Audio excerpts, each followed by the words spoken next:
what we're looking at in the first phase? Yes, sir. Good evening, everyone. We're very excited to be at this point in the project. The project is The Grove, a Walton County Parks and Recreation facility. And as you may know, we did a master plan that we presented to you guys late last year. And the way it was set up is set up in the two different phases. This is Highway 81 right here. This is where Fire Station number 3 is currently located. This will be our main entrance actually into the park itself. And we will have a new access road that comes around and goes through the future Phase 2 and tie into Anglin Road. There are specific traffic improvements and traffic signal that we'll be placing at the intersection of 81, and that will also be tied into a traffic signal operational procedure that allow us to work with the fire department during their calls. And then we've got a softball complex, an amphitheater, a community center and splash pad, a teen center, and then a maintenance facility. We also have a walking trail that will walk around the facility itself. Phase 2 are soccer fields and a courts complex for tennis and pickleball. So this is a rendering of the community center. The community center will be broken up into 2 phases as well. The only thing that we're not building in this phase will be the actual gymnasium and basketball courts. This is showing you there. So basically, this is the plan of it. This is administration. We have activity rooms located here and here, a game room located here. We have a catering kitchen. We have a cardio and fitness room located here. This is where the future gymnasiums will be located. And this is our splash pad building. So this is the building that has a concessions, restrooms, showers, that services the actual splash pad that's out to the side here. This is a rendering of showing what the splash pad would look like. We worked with Jody and his team to identify very specific types of features and equipment that we could use out there. There are a couple pavilions that are located adjacent to this, and it's also completely secured, so you can actually rent it out for birthday parties or for events, and also be using it as a revenue generator. This is just a kind of a blow-up showing some of the actual features. One of the things that Jody and the Parks and Rec Department wanted to do with this particular one is elevate it to have some equipment that could be used for the older kids. So that's why you see kind of a bigger slide, a wash bucket here, and of course you see some of the stuff around it for the smaller kids. So you get a variety of youth and children that can be used and served out of this facility. Then we move to the amphitheater. The amphitheater is set up with the major grounds. You can see the actual main stage in the back. And then this is a large pavilion. This can be set up as a event that could, facility that could handle between 35 and 5,000 people, or smaller. We've also got it set up to where if you wanted to have like food trucks or community events where people could actually set up tents. We'll have electrical services around the area that could do that. The large pavilion is set up as a facility that can be rented out to corporate sponsors or to users who want to rent the facility as well. And the whole facility can be working in tandem with each other.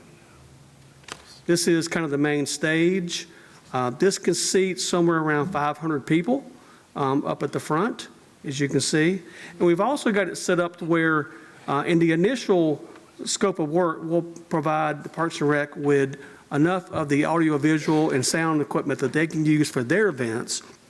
But if we were having a larger venue come in, like a larger band, you can actually drive a larger stage and connect it to our stage and make it a bigger, for a bigger kind of venue.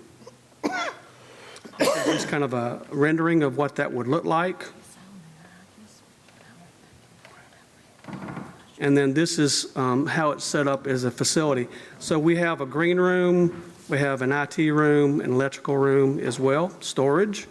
We're set up where you can have parking back behind it for the buses that will be for the different bands or event people that are coming there, and with a loading dock as well. So very, very functional, very easy to use, and also very secure. This is the large pavilion looking from the front. You can seat roughly about 300 people. You can see the different seating arrangements here. It has its own restrooms and a full-service kitchen that's attached to it as well. Then we move to the softball complex. So this is a 5-field softball complex. I think we have 2 that are in 300 and 3 that are in the 250 range. We are completely synthetic, both infield and outfield. And then you have in the center here, you have a playground with some pavilions around it. So if I'm a young parent that's there with multiple kids, some playing, some that are too young to play, now I have a place that I can let them, have some recreation, but I'm still within eyesight of my other child. This is the concessions restroom building and the main entrance actually into the facility as well. And it does have a full kitchen, cooking kitchen as well. And this is kind of what you can see, the restrooms, storage, the kitchen, umpire room, and then electrical and mechanical rooms. And then this is kind of a blow-up of the actual playground that would be there. Then we have a teen center. The teen center is made up of a skate park, basketball courts, and volleyball courts. And then we have a separate facility for them that is open air where they can actually have recreation on the outside. We have their own restrooms. And then we also have a rental facility for a shop. We actually were approached by a vendor that's interested in putting in a pro shop there where they would service skateboards and stuff like that for those that are at the facility. So you can see the skate park, the restroom and pavilion, the volleyball courts, and the basketball courts there. Just another blow-up of the actual pavilion, the restroom facility. And then this is the skate park. So the skate park is made up of multiple kind of opportunities. So it's also set up where you can have different levels of, skill. So you can have beginners that only are able to do certain things like on the flat surfaces. And then you have the more advanced areas for the kids that want to drop into the bowls and so forth. But it's all set into one facility. Then we have a playground complex. The playground complex is set up with its own 2 pavilions. It has its own restroom facility and then playground equipment that are set up for multiple children's ages. And you can see the restroom facility in the pavilion. This is generally what the actual equipment would look like. Another shot of the equipment. We're also going to be putting in synthetic turf for the play surface. Kind of a new trend that was going on. It gives you the same fall safety that you'd have off the board, but it's also easier to maintain. And then, like I said, this is the main entrance coming in off of 81. There will be traffic improvements here with turn lanes, another turn lane off of Guthrie Cemetery Road, and then also a traffic signal. We're also got it set up where there'll be a bar that will come across here. So if the fire station was to get a call and there was queue traffic coming in, it would basically signal to the traffic signal that basically to push all the cars through and then stop, allow them to come out and go whatever direction they wanted to go, and then it would go back to normal operations. And then this is also our main entry sign that will have an LED on the front so they can do events and other kind of scheduling as well. And this is our facility that we're proposing. Okay, thank you, Jeff. Are there any questions right now? Of course, this has been in the design phase. Again, I want to thank Reliant Homes for the contribution of the land that this park is going on. It was a total gift to the county a year and 3 months ago. And so we're going to try to make what we need within our Parks and Rec department come true by moving forward with this. And I believe this is the first time the whole board has seen the whole layout and presentation, first time the public has got to see it. So we're trying to move forward with this. We have some splosh funds. I'm going to try to talk a board in the bar and the rest and go ahead and get it built. Some of them's kind of tight, but we'll work on them. And with that being said, if there are no questions, I'll call the meeting opening, starting with the Pledge of Allegiance and an invocation. I pledge allegiance to the flag of the United States of America and to the republic for which it stands, one nation, under God, indivisible, with liberty and justice for all. Father, we come to you tonight with an open mind and a humble heart. Please watch over us as we make decisions for the county and hope that we make the best ones. Please be with everyone here tonight. Keep them safe as they prepare to leave. It's in Jesus' name we pray. Amen. Amen.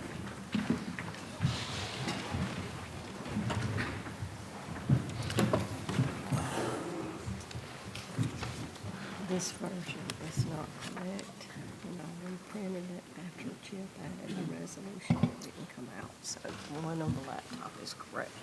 Okay. We have an addition. We need to adopt the agenda, and there's an addition that needs to be added to resolutions, and it's regarding the new opioid settlements that all the pharmaceutical companies are having to pay, and each county and city are getting their portion of it, and we want to make sure that we get our part. So we'll add that to the resolutions. Here. It's posted on the agenda here, but it's not on there. Okay. It's on the electronic version, but it's not on what I go by as the paper version. That's correct. All right, we'll correct the paper version. Any other additions or deletions? Entertain a motion to adopt the agenda. So moved. We have a motion and a second. Any further discussion? All those in favor, say aye. Aye. Opposed? Passes unanimous. All right, we go straight to the Planning Commission recommendations, and there's only one today. And Sharna's not here. It looks like Tracy's coming up. You know, I read the emails and I don't read Facebook, I'll be honest on that, but I have staff that tell me comments on Facebook. And every property owner has a right to request something as far as zoning, but that doesn't mean they have the right to get it.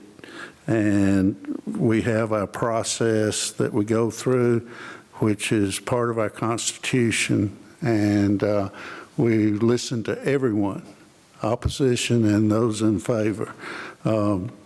This board, prior to us hearing it, there's a planning commission that hears it, and this board's been pretty reliable on following planning commission recommendations. But I just want to make that statement because some of the comments that was read to me on Facebook were kind of harsh, and no decisions are made until tonight. So go ahead, Tracy. Okay, our only case here is just one, and it's LU 2301-0002. It's the character area change from suburban to neighborhood residential, and a rezone from Z 2301-0001, rezone 7.02 acres from A1B2 to R2 for 2 duplexes.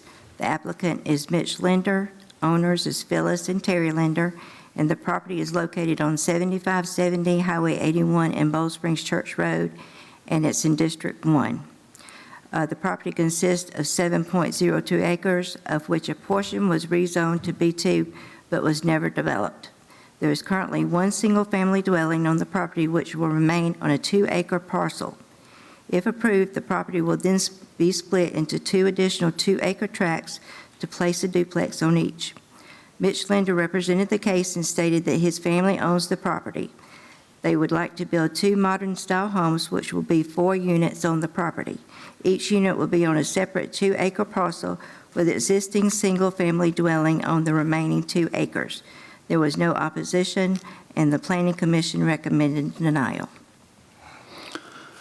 Okay. I am going to open a public hearing on this request, and we always start off with the applicant. And if they would step forward and tell us what they want to do and what the other items are. Okay. My name's Mitch Linder. My mom, Phyllis, is here as well. We currently live at 7590 Bold Springs Church Road, which is the adjoining property to this. And we've been there for 4 years, I believe now, and we really like it here. But I currently live in a 1-bedroom apartment on the property. I intend to live in one of these units and have some friends that are also interested in renting the others, at least 2. So they currently live in Walton County as well. We really love it here, and like I say, the two duplexes that we're building or that we intend to build are very modern style, 3-bedroom, 2-bath, with an attached garage. They don't look like squares or just cubes that we're just going to throw together. We really we're open to pretty much anything. We were intending to build 4 normal single-family dwellings, but it's in a watershed protection. So that being said, you have to have 2 acres per home.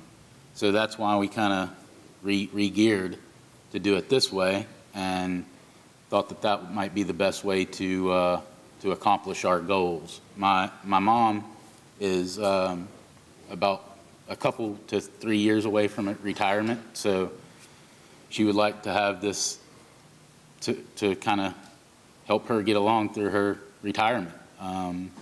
And again, I would be living in one of the units and managing the rest. And I've talked to all the neighbors that are immediately upon, like, touching the property, and there's no opposition there.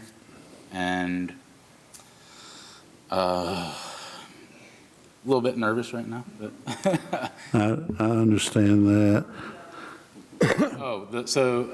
we, as I said, we live right there already, and we really don't want any property values to go down. So I mean, I don't know how to make something come up here where everybody could see it, but anybody here, I mean, I have pictures of the intended home to be built. I don't know how to, I mean, it's not color, but it's I guess you would say kind of goes with what's being built elsewhere, modern farm style type home. And again, we really like Walton County, and we wouldn't want to do anything that would hurt it. So I'd be happy to answer any questions that I might. Okay. I'll save you a little bit and ask, does any of the board have any questions? The single-family home that y'all presently live, is that part of the 7.02 acres? No, sir. It's 10 and a half that adjoins it, and the 7.02 acres has a home that we currently that we currently rent out to a long-term renter that moved actually from about a mile down the. Okay. So, yeah, if you look here, the pond, Uh-huh, that's the house that we live in at the back, at the top of the screen there. okay. My apartment is like above the All garage, right. across the driveway. All right, thank you. Yes, sir. We'll call you back for rebuttal. Okay. Is there anyone else here that wants to speak in favor of this request? Okay. Not seeing any. Is there anyone here wants to speak in opposition to this request? All right, please come forward, tell us your name, where you live, and we'll listen to all sides. Thank you for the opportunity. My name's Steve Phillips, or Stephen Phillips. I live at 2204 Arden Crest Way, Bethlehem, but I do live in Walton County, not Barra. Met these good people for the first time today and found out I have some very nice neighbors, and it was a pleasure to meet them. I don't really want to be here exactly. We found out about this today, and by we, I mean the people in our neighborhood. Accidentally, kind of. I saw the sign for the first time and made a phone call or two. We thought originally that it was something that it's not. We got the idea from the first reporter that this was a huge thing, that was 200 units or something. Well, it turned out it wasn't. But we still have concerns, even though we've heard what they want to do. And it's basically to own their property as a place to live in a way to make a living and to pay their rent, blah, blah, blah. And we understand that. But our concern is not so much about today, it's about precedent. And what they're basically asking is to have rental property. And rental property begets rental property from my experience and seeing. And that's really what we're worried about, is not what they're going to do, but what might come after. Property can be bought, more can be built, and we have rental property already. And it's the domino effect that we've all seen. Saw it in Gwinnett County, and we're seeing it coming from Barra County real quickly, just one thing after another. So that's our concern. How can we protect ourselves, homeowners, from the bad effects of overdevelopment, rental high-density housing in an area that's just historically been this rural paradise? And it's changing in a hurry. I understand that. There's a lot of people moving in. There are. I moved in 20 years ago. And I'll bet somebody was mad when we came. And I understand. if they're here, I'm sorry. But I'm a proud Waltonian now. Anyway, fine folks here. I wouldn't want to hurt them in any way. But I think it's got to be considered where we want to go. What's going to happen on Highway 81? If we have rental here, why can't we have it there? And I just think you folks have got to consider that when talking about these folks' requests. And I wish them well, and I know y'all got a tough decision, and I appreciate the time. Thank you. Okay, next. And if y'all will, if they make a particular point, and that was a good point, try not to make the same point over and over. For time factor, we do get it, but please come forward, and we want to hear everyone.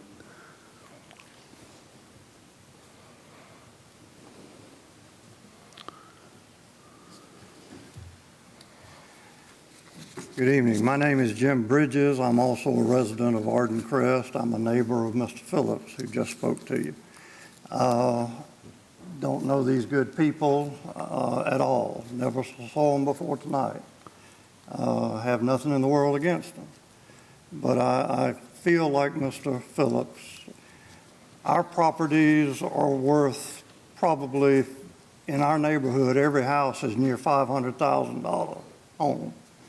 When you go up Bowl Springs Road right now to the west, they're building nice, big homes, big lots that are they're asking in the 700,000s.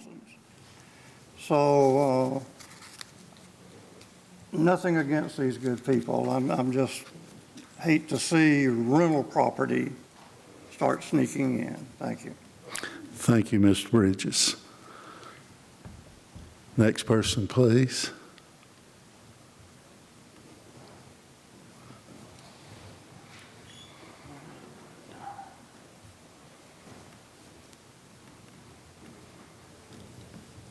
Hello, my name is Tricia Garman, and I live at 4764 Bentley Road in Bowl Springs.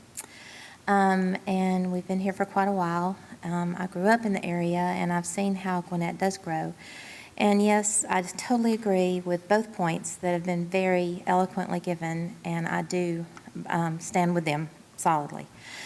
And also, too, the bigger picture is not just the precedence of multifamily dwellings, but along with it comes the issues of everything else that goes along with it.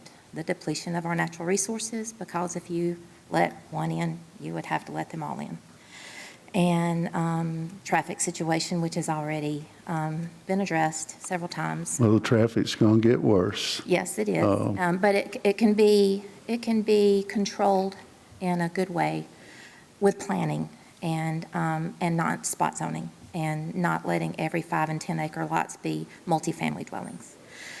So there is a good way, and I'm glad that y'all are letting us speak, and I'm glad that that your mission statement says that you are here for the citizens of Walton County, and we appreciate it so much. Thank All you. right. Thank you so much. Anyone else, please?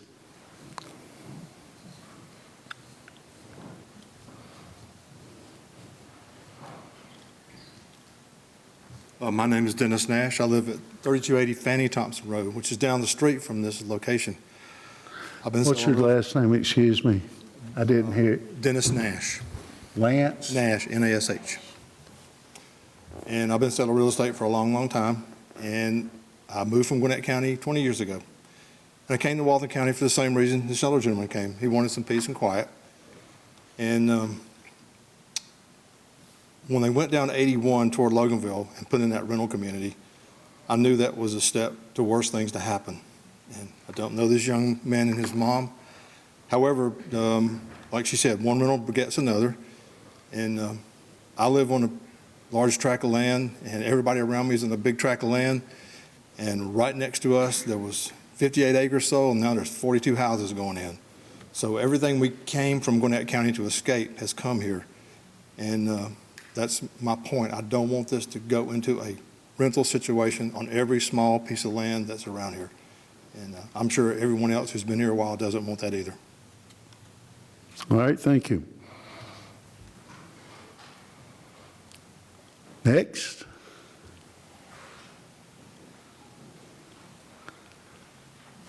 All right, I will now give the applicant a chance to answer any of the concerns, if they want to, of the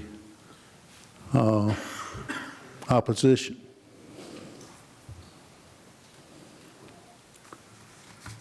I want to start by first saying that I completely respect everybody's opinion, and want to say that I'm sure that y'all have valid points. I get that, and I feel like what we're trying to do is on a very small scale, and I may be wrong, but I feel like there's got to be ways to not let, just because we do it doesn't mean that everybody that applies would get the same treatment, or I guess verdict whenever they show what they're doing. Like I said, I'm gonna live on the property. I'm not trying to develop it per se. I mean, it is, but at the same time, I will be there, and I intend to live there for ever. I mean, until I can't. So if there is a possible way to do it, and as one gentleman said, let one in, let them all in, I feel like there's a judgment here for a reason. And I feel like we may be one of those reasons. And if I may be completely out of line, I don't know. But Yes, sir. that's about the only rebuttal I would say to what was said there. Okay, thank you so much. Yep. Okay, has everyone had their say? Then I'm going to close the public hearing and make a couple statements myself before I ask the board to vote. I see the signs too. I've been here my whole life. Don't Gwinnett Walton. My great friend and my father's best friend, Doyle Mitchell, was one of the ones that started zoning in Walton County. And he was adamant that there wouldn't be countywide sewer and that it be 1 and 2 acre lots. So there's no way in HELL, Walton County, will ever be Gwinnett, because you can't have high-density multifamily or high-density single-family without sewer. What you see in the cities is what sewer brings.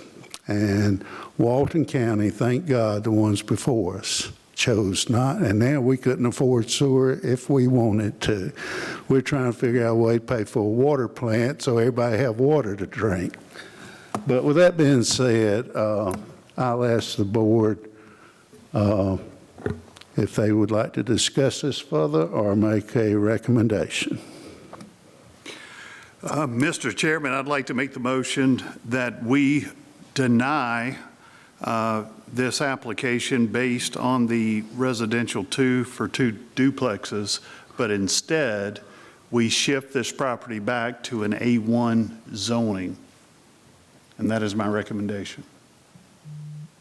And for the purpose of single-family houses? To complete this project, yes, sir. Oh, I'll second it. okay, we have a motion and a second. Is there any further discussion or questions?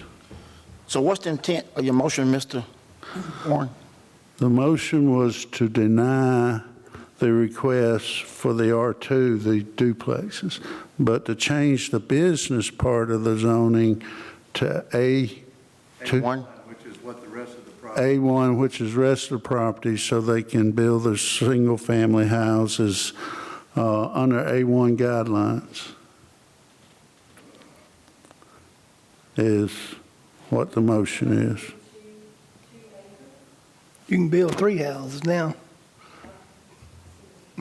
Yeah. Still have to comply with the, which is what your property is on now.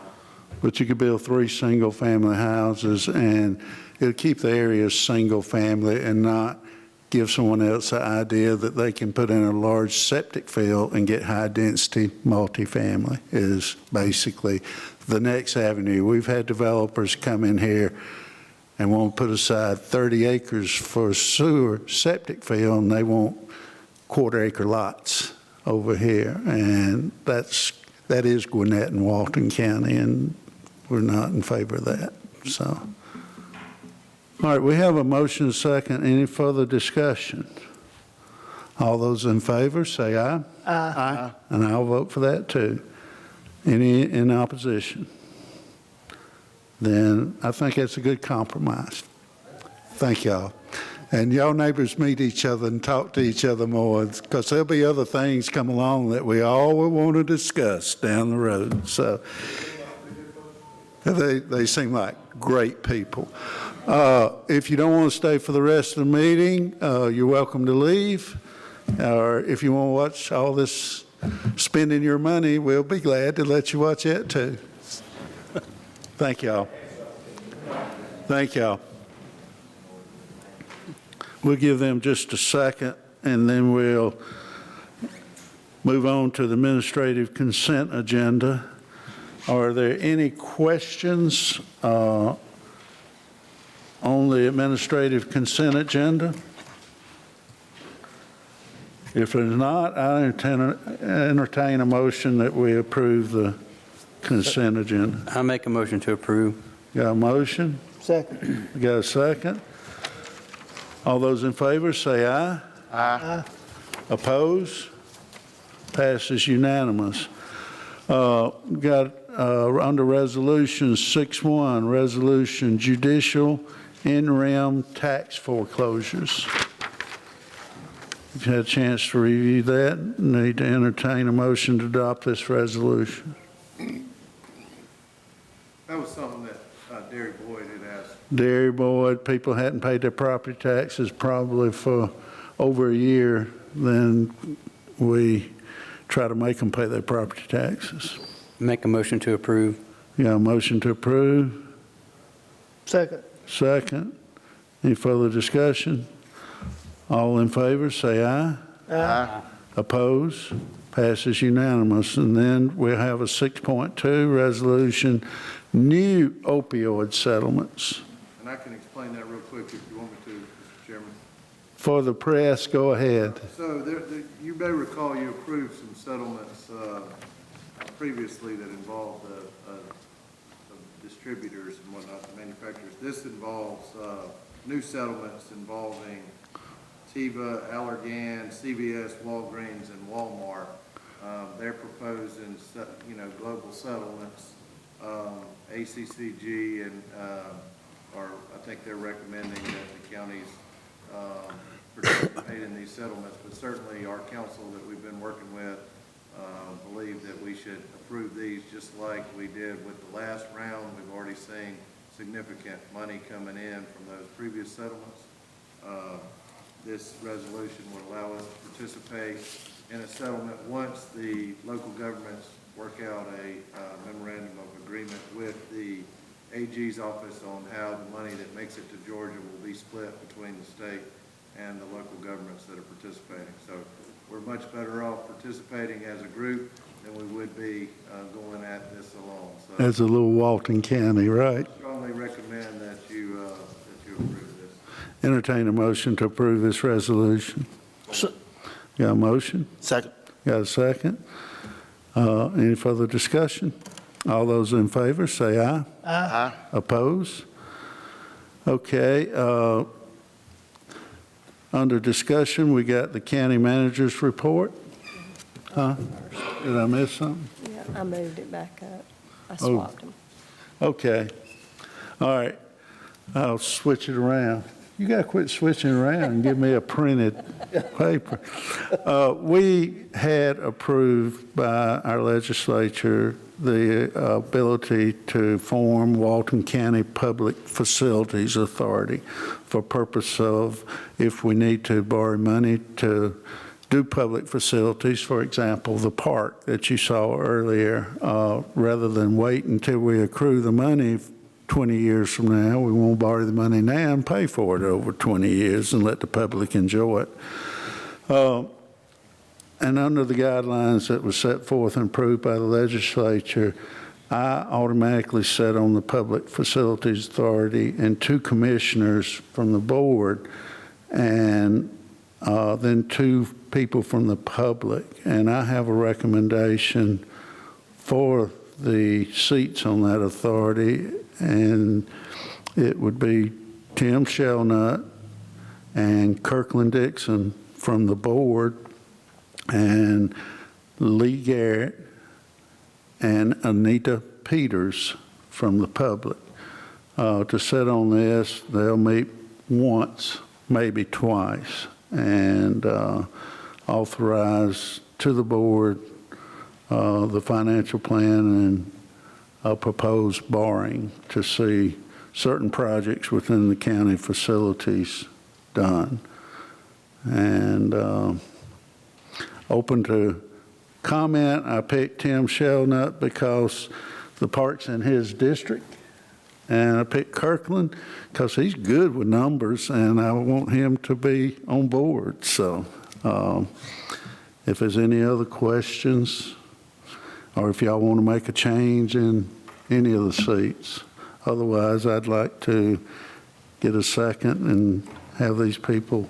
A motion to create and a motion It's already created. We don't need a motion to create, it's already created. You just need to fill the seat. Fill the seats. I mean, that notwithstanding. All right, we have a second from Commissioner Bradford. Any other discussion? All those in favor, say aye. Aye. Oppose? I abstain since I automatically sat on it. So, county manager's report now. Thank you. I've got a few key dates, and then I've got a couple of discussion items for you. Due to the Monroe Transfer Station being closed for maintenance, we will have the trash pad closed at the recycling center on March 9th and 10th. Recycling and green bags will be accepted and will reopen Saturday, March 11th for regular hours. On March 13th and 14th, we will start to hold budget hearings with all the departments. And thank you for those of you that have agreed to represent the rest of the commission on the initial budget hearings. March 21, we will have the Walton County Extension Office ribbon cutting at 10 o'clock in the morning. On April 7th, we will have a groundbreaking for Walton Fire Station number 7 in Good Hope at 11. On April 22nd, we have a document destruction day that'll be hosted by Keep Walton Beautiful in Loganville. And just to put on your radar, we'll also be needing some dates as we move forward for the ribbon cutting of the planning department, which is moving in Monday across the street on Court Street. And also, we will be moving in the equipment necessary for the Social Circle Senior Center that is moving across the street from the South Walton Community Center in Social Circle. So we'll be setting dates for that. Complaints. I'm sure that if yours are the same as mine, the two hottest topics have been roads and property conditions. Road conditions and prioritization list are updated yearly based on conditions and ongoing evaluations by the Public Works staff.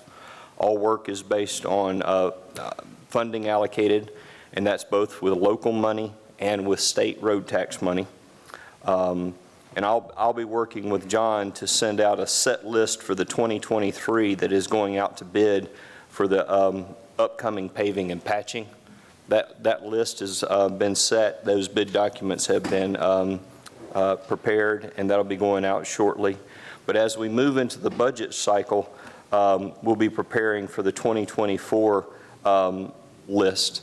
So we want to take that input that you're probably getting right now and use it into consideration in the prioritization list as we move forward. So I'll be sending that list out. Continue to send me the roads that you have concerns about and or those that you get contacted about.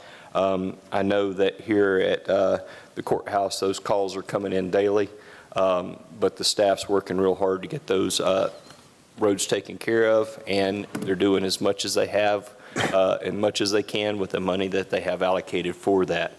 On property conditions, the calls centered around junk vehicles, trash, and dilapidated structures. Current code enforcement, we're evaluating code enforcement options. We currently operate on a complaint-driven basis. So one of the things that we're considering and looking at is potentially changing to proactive and being able to address those issues more systematically. It also may be time to consider adopting the ICC International Property Maintenance Code. That code is very similar to the ICC building codes and fire codes that are currently being enforced, but it becomes a set of rules that can be applied the same on all property across the board. So we'll be considering that.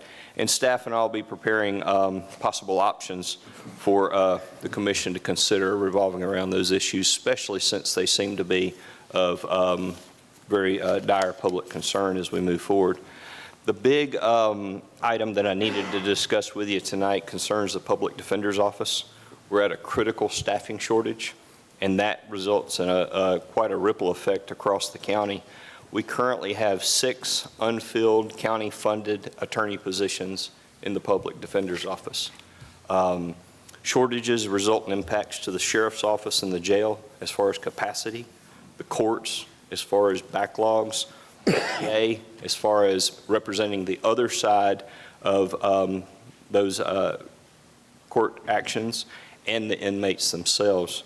Court backlogs, delays in individuals appearing before a judge, increased numbers in the jail, awaiting a court appearance, and increased medical costs, because while someone's in the jail waiting on court, we have the responsibility of taking care of those medical needs. And some of those can be quite staggering. That's possibly much higher than the compounded daily average rate of what it takes to house an inmate, as well as any backlog in the judge, in being able to appear before a judge or go before the courts. We have a possible solution here, and it's not a request for any additional money.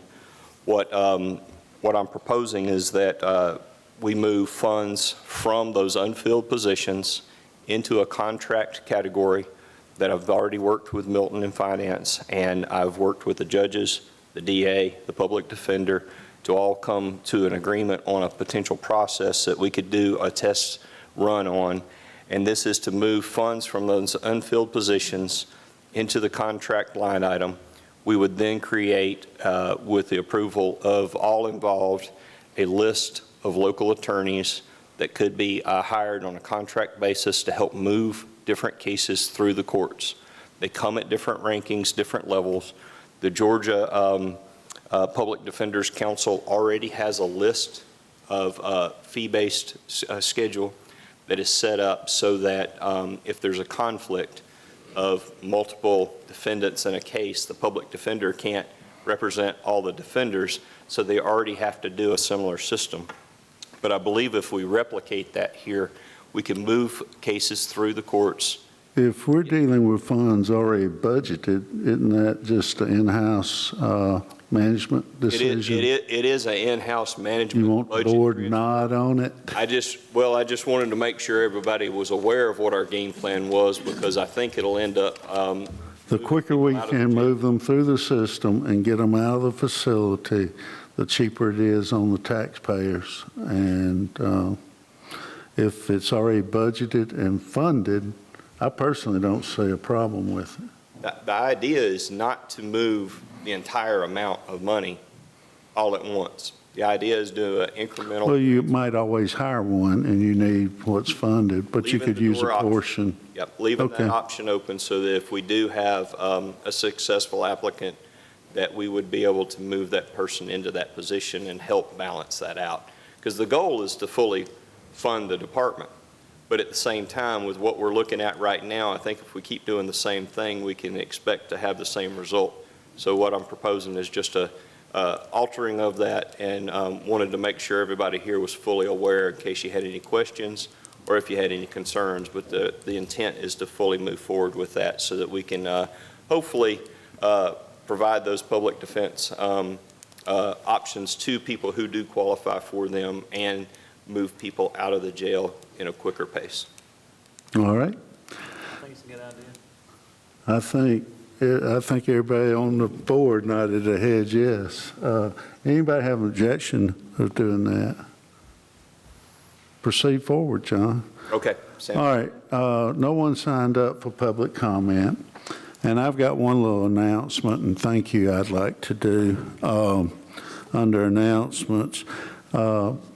Becky Daly from Social Circle, we call her, I call her Becky, it's Rebecca, texted me one day and said that you might want to look in the Georgia Department of Revenue unclaimed property at the Daly Fire Station. There's some funds there that Walton County, I believe, could get. No amount or anything, and I'm thinking big dollars and everything, and talked with Hank got with Milton, and they did research, and were directed to see if there's any other funds in the unclaimed Department of Revenue funds. Well, we found the $150 of the Daly Fire Department. But in addition to the $150 in the Daly Fire Department, we found $33,841.01 of Walton County funds in different departments that had somehow passed on to the Department of Revenue and was sitting in unclaimed funds. And I want to commend Milton and the finance staff and Hank for directing the look, and I want to thank Becky Daly for the taxpayers on $33,000. And I'm going to real quickly tell you what they were. The first one was Travelers Indemnity Company to the Board of Commissioners for $2,000 in 2012. Walton EMC, $500 in 2008. Systemax Incorporated to Walton County Recycling, $114.96. BlackRock Inc. Opportunity Trust, $119.33 to the Walton County Defined Benefits Pension Plan. And that's not that big a number, but the next one's the same one, BlackRock Opportunity Trust, in the amount of $23,808.69 that belongs to our Walton County Employees Defined Benefits Pension. The next ones that they found were Bell South Communications, Walton County, 172.29, HCA Holdings, 268.66, Synovus Bank to Walton County Tax Commissioner, $6,030.43. Lincoln General Company, $217.65, and then Synovus Bank to the Walton County Clerk of Superior Court, $459, and Daly Fire Station, $150. But you might want to go to the Georgia Department of Revenue and look up your family's name and see if there's any unclaimed funds there. They sit there in the state of Georgia, enjoys the interest off of them forever. But that was just a good little recap. Nice little text, Becky Daly. Thank you for the taxpayers of Walton County, and we've gotten $33,841 more dollars. There is a need for us to retire to executive session on real estate and legal updates and matters. So entertain a motion to adjourn to So moved. Second. executive session. I don't know if we're going to come out and do anything or not. Depends on what. Well, you need to vote on it. You just got to vote. Oh, we didn't vote. All in favor, say aye. Aye. Thank you. Attorneys, if they don't keep you out of jail, nobody will.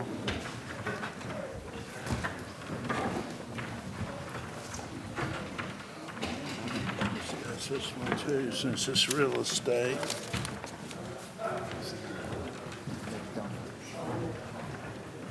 Hey, Roger. Appreciate y'all coming, man. Come, keep coming. I missed you last Saturday, man. I got you. All right, good to see you.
Yeah, appreciate it.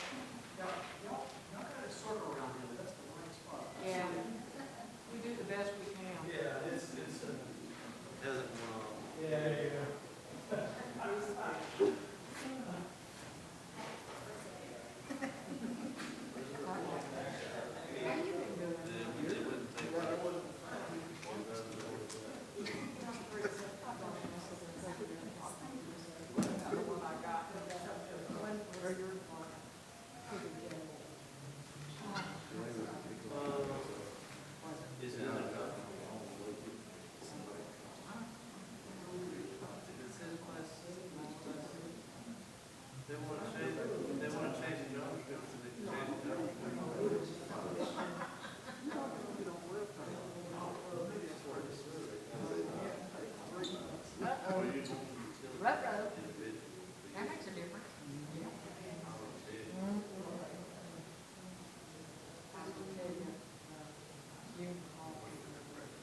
Yeah.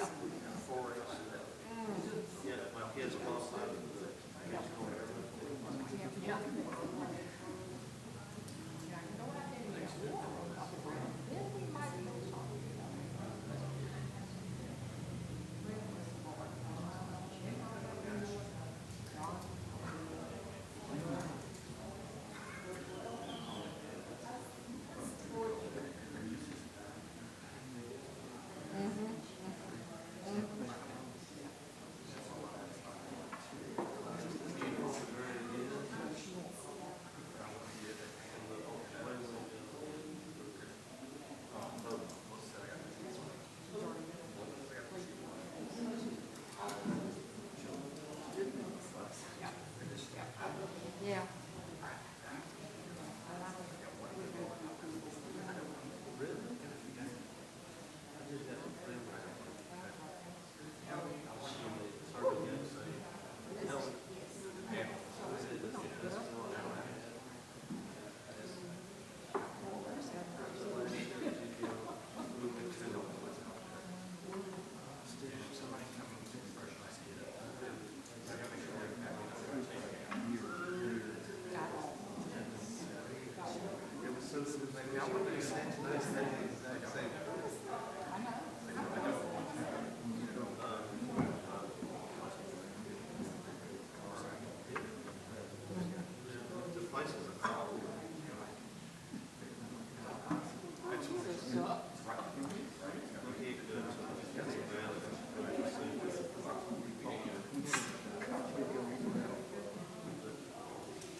Lives out there in the Bacon Valley.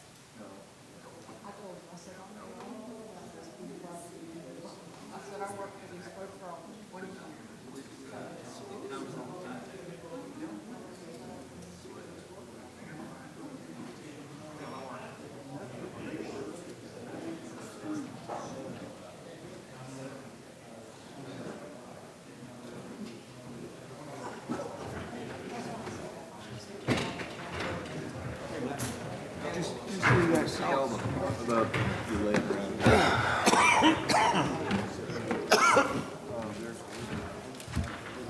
What'd you see in there we need, bro? I seen this damn truck right here. This old Peterbilt. This old Peterbilt right here. I'm gonna go to this auction and see. You gonna buy it? See where it went. May have done passed it. Okay. Entertain a motion, come back into regular session. Need a second? Second. All those in favor, say aye. We've had some discussion and ready to make a motion. Mark, you want to do it, or? Well, Mr. Chairman, I move that we begin formal condemnation on the property for the public safety complex and see if we can get this taken care of and get this facility started. Second. We have a motion and a second. All those in favor say aye. Aye. Oppose? Aye. We have 2 opposed. Gentlemen, you know, we formed an ethics thing, but that's okay. You could have really need to abstain, but, all right. Okay, well, I'll abstain. If you abstain, it would be more proper. I'll abstain. I'll change my vote. They both change their vote and abstain. Thank y'all. All right, we have a motion second. Any further discussion? All those in favor, say aye. Aye. And then the abstentions, 2. Was that the adjournment, or, I think you'd already voted. Yeah, I'm sorry. They got me confused, and I didn't expect that, so that was motion to adjourn. We are adjourned. Chairman, I gotta take off and pick up some kids. Okay. Thank you for the direction.